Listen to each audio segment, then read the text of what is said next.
if we all collectively grow the sport, then we all collectively, just that ceiling just goes higher. And so it's not like a barrier, it's just a point to which we need to push it.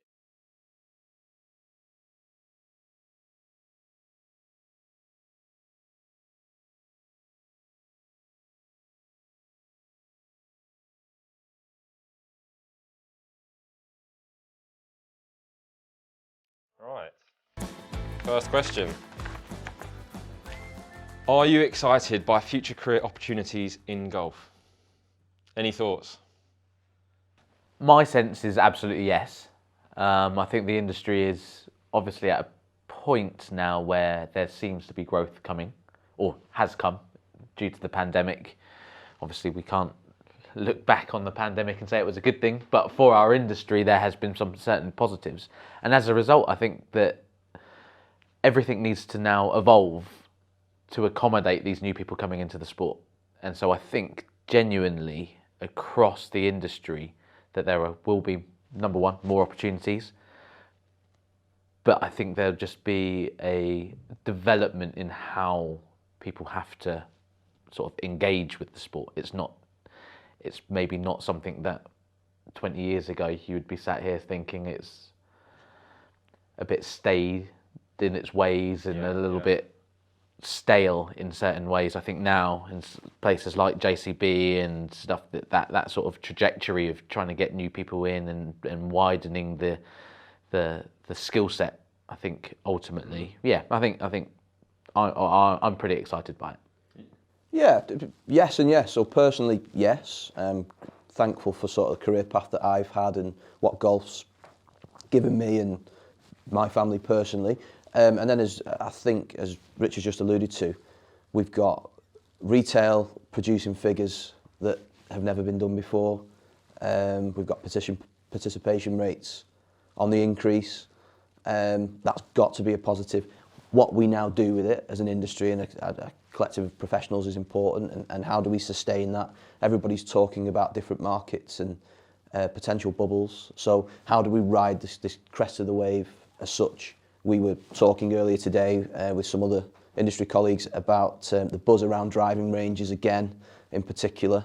I mean, my question that I threw out was, okay, that's great, but then how do we take somebody that's now introduced to the driving range, and how do we then get them to the end goal, which is playing 18 holes of golf and arguably a member of a golf club?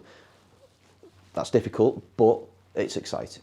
Do you think the current workplace structures, employers are prepared to then serve that new market, serve this demand, or do you think there needs to be some more disruptions and new businesses? Do you think that creates different career opportunities? Yeah, I can speak on that because I wouldn't say I'm from a traditional golfing background. Our company is a software company, so kind of even from the outset, you wouldn't necessarily say it's a golf-specific company, but we have all the experience built from golf, but it can be broadened out across different types of golf and experiences that people have within the sport as well as other sports. So kind of widening that market and learning from other industries and seeing how they're encouraging participation as well through completely different pathways than the traditional pathways of golf, and just learning how you can kind of capture that interest and maintain it. I think there's lots of good things starting to be done from it. And I think that's why it's exciting, right? Yeah. Is that maybe we don't have the full skill set that is required right now, but that's the opportunity, right? Yeah. And you look at stuff that, say, the RNA and Modest Golf are doing to try to widen that appeal, and look at all these people who aren't golfers but have huge followings that are now playing. I mean, I don't know if you guys watched like Tubes from Soccer AM and his YouTube videos. I mean, that's widening the appeal, and the fact that that content's being generated means that there will be new eyeballs, and but then also from a careers perspective, newer people coming in and going, oh, that's quite an interesting way of getting into golf or helping push golf. And sort of changing tack slightly, speaking to a lot of people about careers in golf, it's definitely the landscape's changed. People have been more successful earlier in their careers, especially in the sort of club management fields. And people do talk about this sort of potential glass ceiling though, that you can reach success, you can reach, and like you three, be the top of your organisations quite quickly, you've still got another 30 years, hopefully, in the industry, and we don't lose you. But do you feel that potential glass ceiling that may sort of, you may feel that you run out of runway, or long term there won't be the opportunities to keep moving forwards at that level? I think we're the right people in the room to kind of, really try to understand what that is, if it is there, and also we're probably the ones that will continue to evolve the sport as well, and like move that glass ceiling if it is there, or completely shatter it, because the technology and the desire and the ideas that I think in this room, but also kind of within a wider group, could really, I think, set the path for golf in a huge trajectory. Yeah. And it seems more it's entrepreneurship limitless. and Yeah. Well, I think Amelia's point is absolutely valid, that if there was a ceiling, it's not a glass ceiling that we're looking on and hoping that we can get there, but we just can't break through. It's something that we can just push higher sort of thing. And I think that's the key, is to your point, we are all, within our organisations, there's not a huge amount of space to go further, but that's not to say that within our roles we can't push what our organisations are doing and therefore elevate everything. Yeah. If we all collectively grow the sport, then we all collectively, just that ceiling just goes higher. And so it's not like a barrier, it's just a point to which we need to push it. Okay, right, so is the golf industry workforce too insular? I guess as I asked the question, I probably should give the answer first. It's a really interesting one, and I think if you look at that generation before us, maybe the answer would be more certain in a yes. it's a yes, I think. Yes, there Get are off the very, fence. very few of the, let's call them 50 to 60-year-olds who didn't start their careers in golf or have come from something else into golf, and they're just where they've been. Whether or not that's the case now, I think there's an element, but I don't think that that's the certainty. I think you just have to look at, Amelia's career path. Personally, I work outside of golf as well as in golf. You look at, say, James Wilkinson from Albatross Golf, who was with us yesterday, who started his career in music before coming across, and you just look at the different pathways that people are. The golf's their passion, right? Yeah. But they've got experience from elsewhere, and they're now seeing what the opportunities are to mine within golf. So I don't think that now I would say that that was an accurate statement, but I think there definitely has been history of it.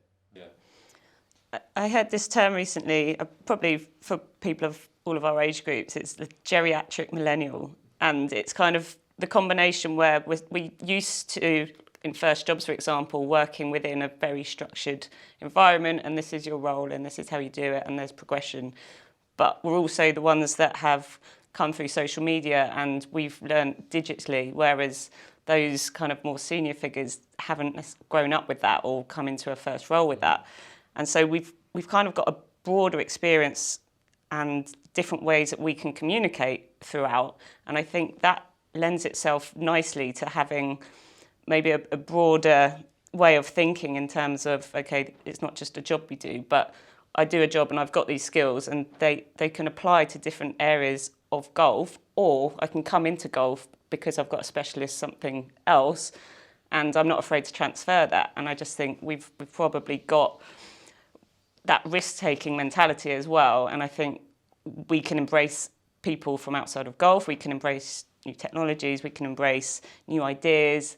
And yeah, I think it's a really exciting time, especially for kind of our age group and our aspirations, that we can hopefully help senior figures see that as well and kind of get them on the journey.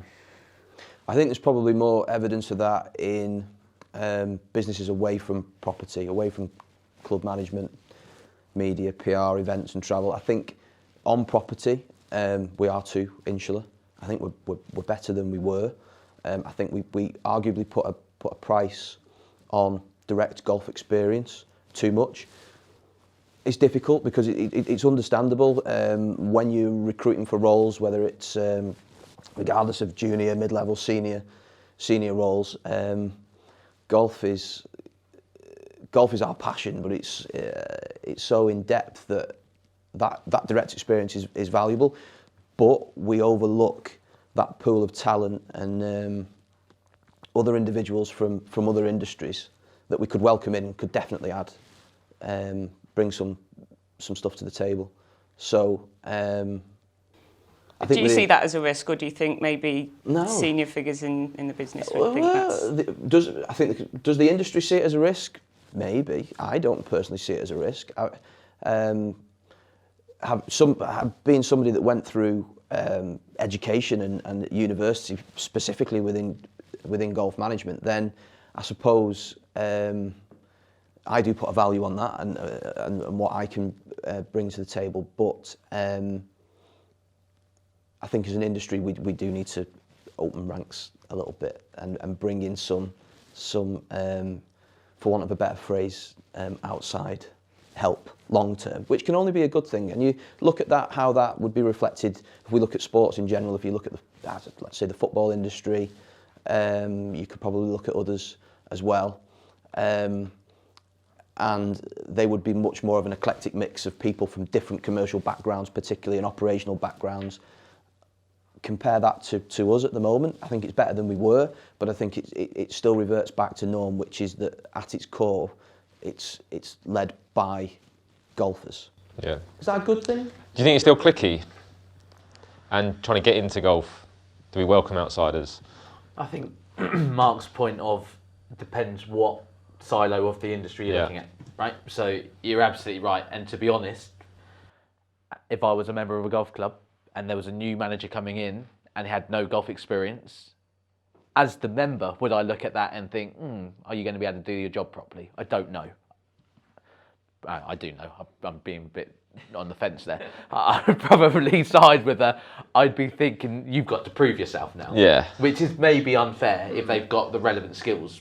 But I'm paying my subs as a member of a golf club, and I want it to be run effectively, right? Yeah.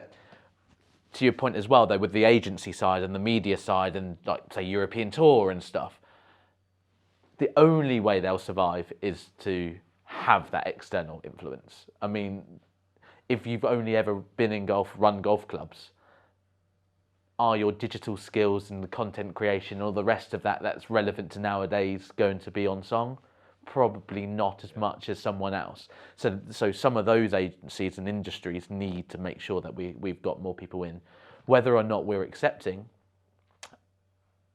it's a tough question to ask, because I think within this room and within evidence of what we try to do, the answer would definitely be yes. With another conversation we were having literally before we started filming, there is obviously still a bit of that in the industry. But I definitely think that is sort of eking away somewhat. Yeah, and that's probably no different to any industry, is it? Yeah. And it's going to be a shift, but no, I think the landscape's definitely changed in that perspective.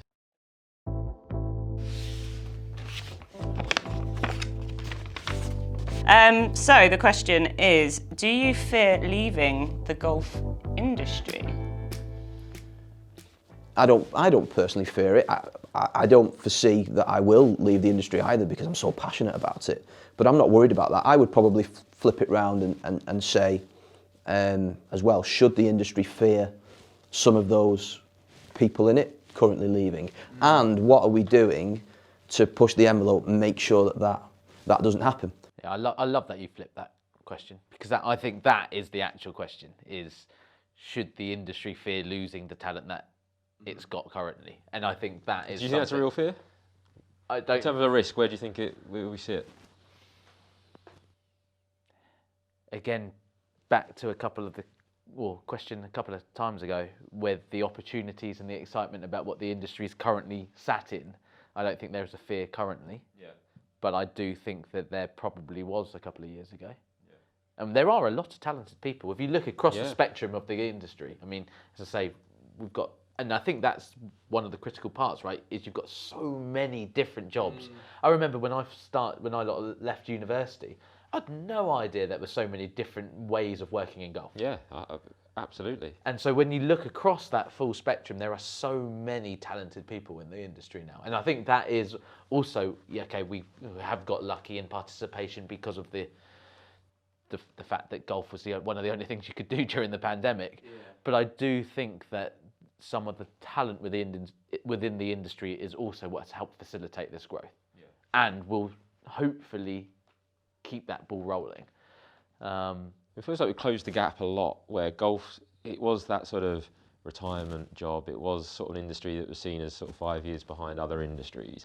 And I don't think we're quite there of, like, we're not maybe at the forefront in all areas across golf, especially those newer, more contemporary spaces.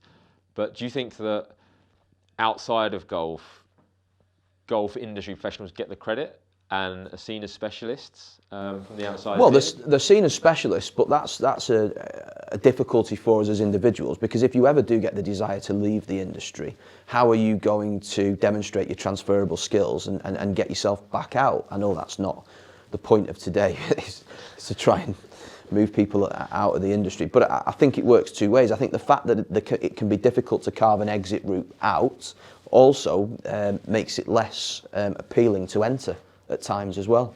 Would it be better if it's seamless, that you could come in and out of golf? Yeah, absolutely. And I know it's like that you're a golf industry guy girl or not. Like it seems quite like.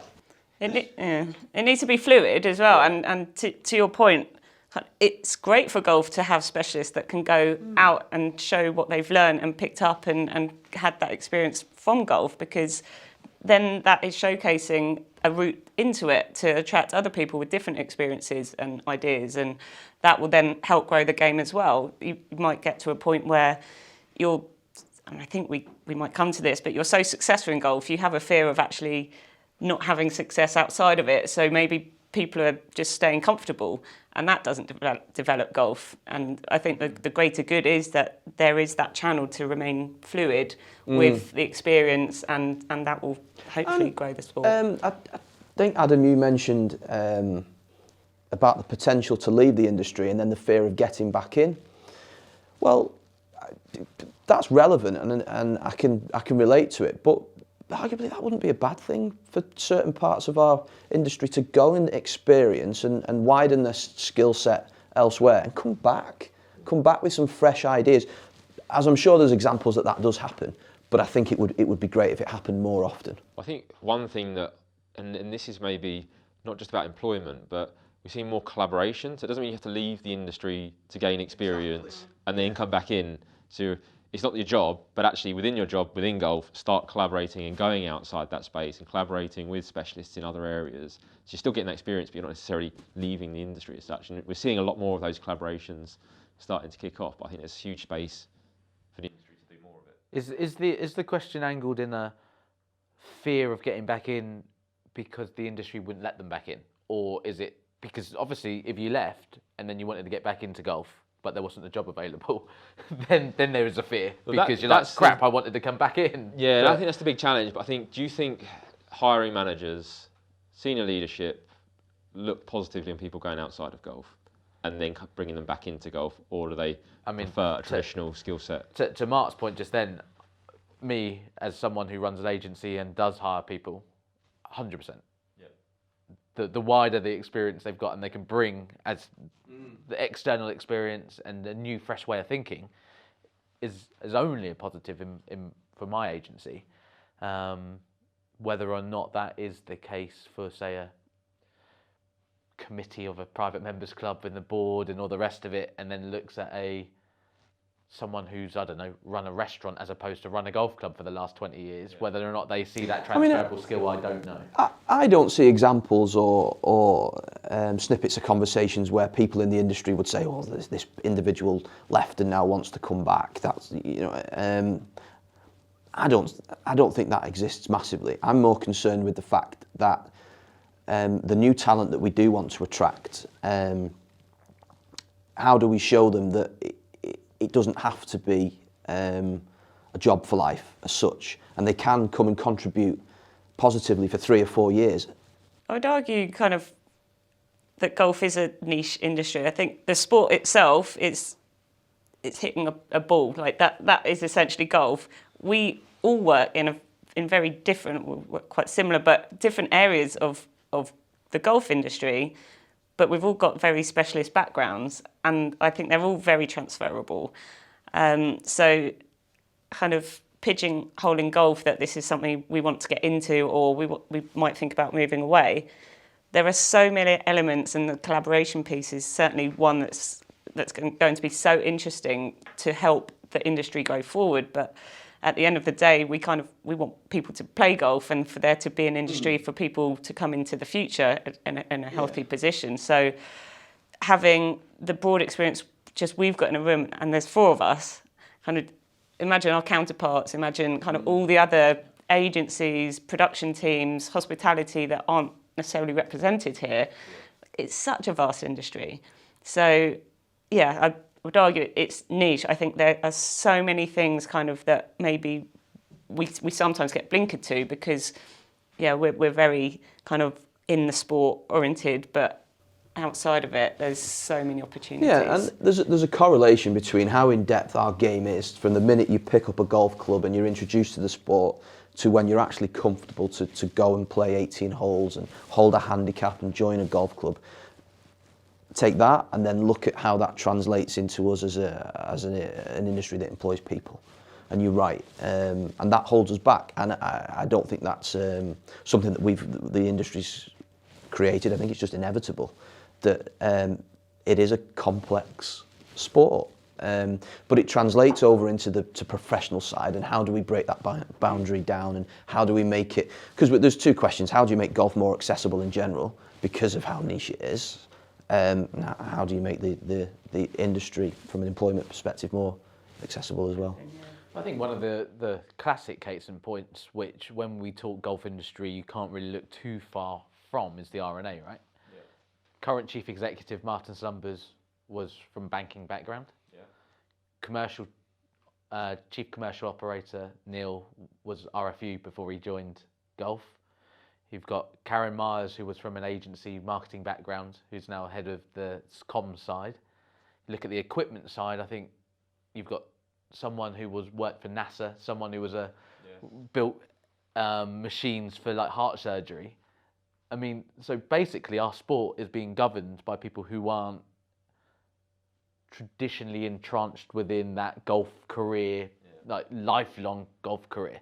So I think it's a great point. It's a great point, and it's a story that we don't really tell.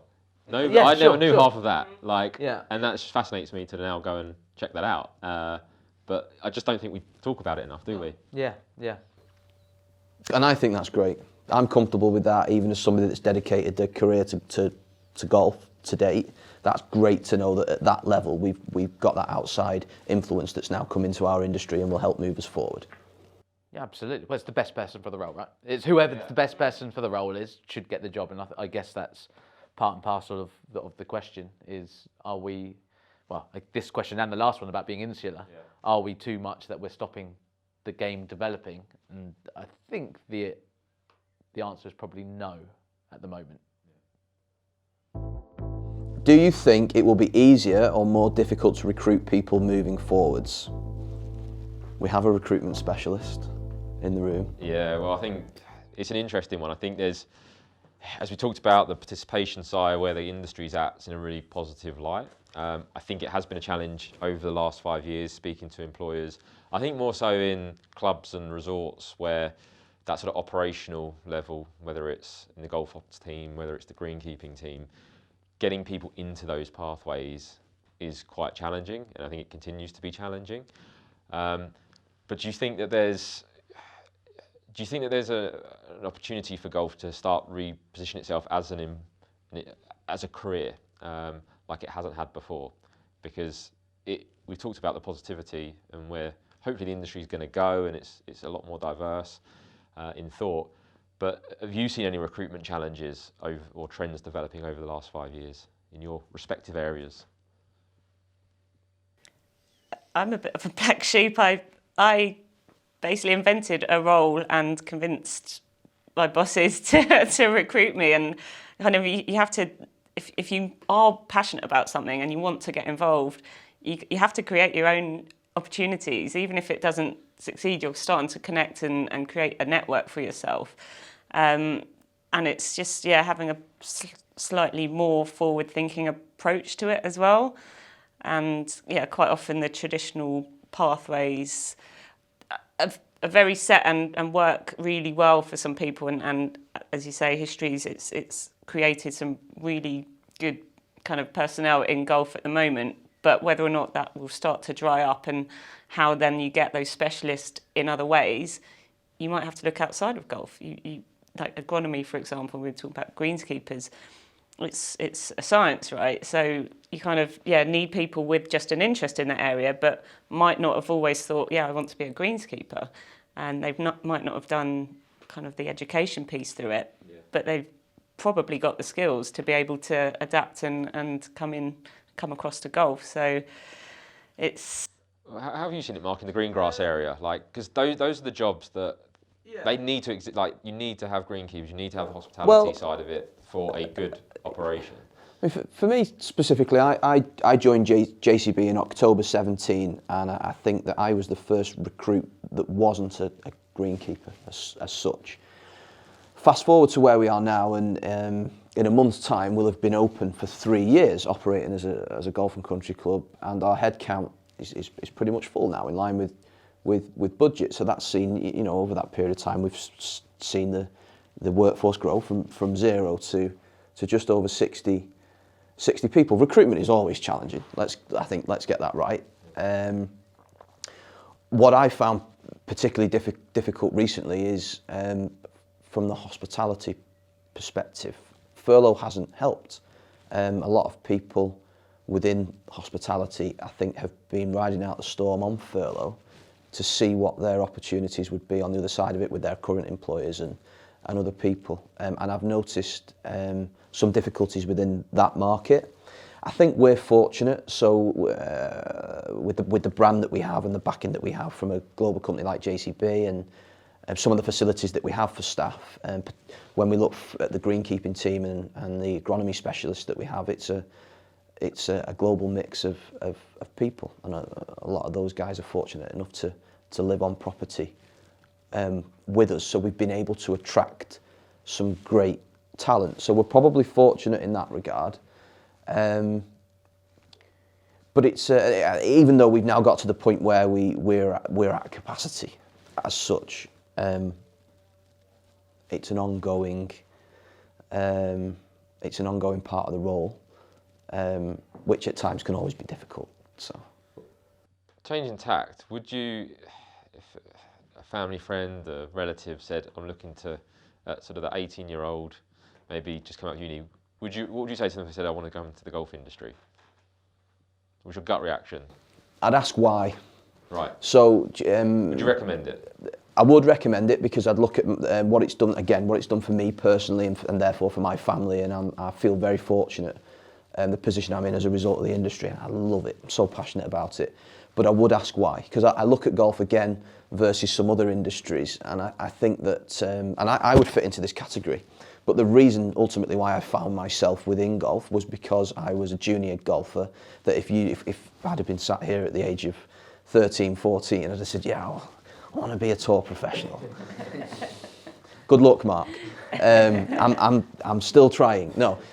So I think a lot of people from a young age find themselves playing golf and aspiring to be a player or a golf professional, a PGA professional, and perhaps working out as time goes on and they get a little bit older and they get out of school and they get into college and any further education. They then find themselves in the industry at the club where they might be a member and they might be working part-time, and that has some benefits. But equally, I think it's important for people to soul search and go, well, why? If you're entering a professional industry just because you aspired to be a player and because it's what you want to do in your spare time and it's your passion, that's great. But what does that really mean for you, and what do you bring to the industry? So I would recommend it, but I'd want to press them on that and say, go away and think about your justification for why you think this is the industry that you want to go in, because it's not easy at times.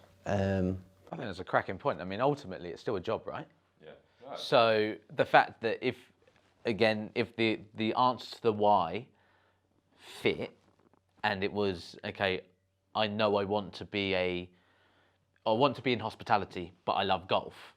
Then, yeah, absolutely. Great. Get Box involved, ticked. right? Yeah. I think arguably the way to answer that question more is to look at it in two different ways, and it's, are there enough jobs in the golf industry? Yeah. Or if the answer to that one is yes, do we tell a wide enough group of people that these jobs are available? Yeah. So as I say, when I left university, I mean, I fell into this job pretty much. I knew I liked numbers and analytics, and I typed in golf research into Google. Yeah. And there was a role going at the agency that I've been at now for almost 15 years. Yeah, yeah, absolutely. It is. It's nuts, isn't it? But I wouldn't have found it if I hadn't specifically put in golf. Do you know what I mean? Yeah. So, and obviously from a recruitment angle, I mean, people you found for us or stuff in the past, like Laura at that time, she wasn't in golf at all, but was cracking fit for what we needed. Yeah, but how do you find those people? It's digging deep, and I think it's going to be the natural progression, hopefully, of what we're seeing with golf as a sport, sort of just entering various pockets that it wasn't in before from a participation and as a sport perspective. But hopefully, I think we can tell the story better as an industry and actually go, this is you can have a solid career in golf that's exciting, diverse, and it's global, and it's probably the exact answer, but it's what, $60 billion global industry. Yeah. So it's not a small niche industry.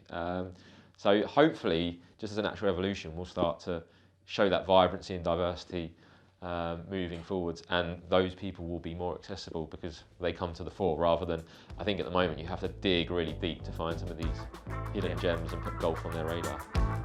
Yeah.